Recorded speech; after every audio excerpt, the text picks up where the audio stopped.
कविताएं मेरी ज़िंदगी में बहुत बाद में आई।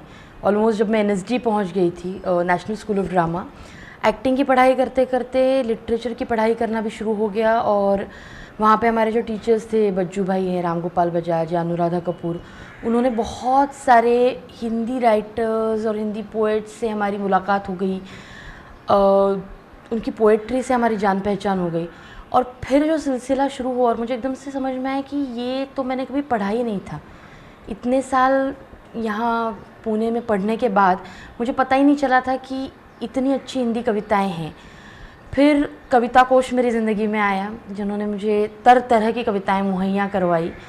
और इन कविताओं को पढ़ते पढ़ते मुझे लगने लगा कि हाँ, ये कविताएं हैं जो मुझे नाटकों के साथ साथ, जितना मैं नाटक में 3 घंटे में 2 घंटे में कहती हूँ, उससे कम समय में 4 लाइनों में कहने के लिए मदद करती हैं।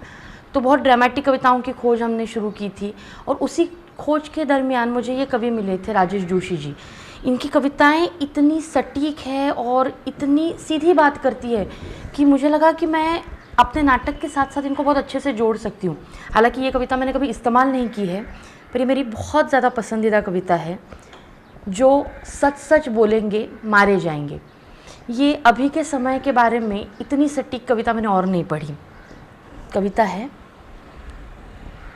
जो सच सच बोलेंगे मारे जाएंगे, जो इस पागलपन में शामिल नहीं होंगे मारे जाएंगे, कटघरे में खड़े कर दिए जाएंगे जो विरोध में बोलेंगे, जो सच सच बोलेंगे मारे जाएंगे।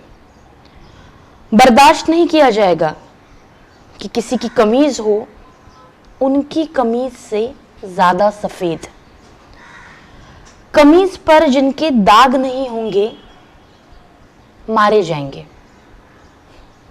धकेल दिए जाएंगे कला की दुनिया से बाहर जो चारण नहीं होंगे, जो गुण नहीं गाएंगे मारे जाएंगे। धर्म की ध्वजा उठाने जो नहीं जाएंगे जुलूस में, गोलियां भून डालेंगी उन्हें, काफिर करार दिए जाएंगे। सबसे बड़ा अपराध है इस समय में निहत्थे और निरपराधी होना। जो अपराधी नहीं होंगे मारे जाएंगे।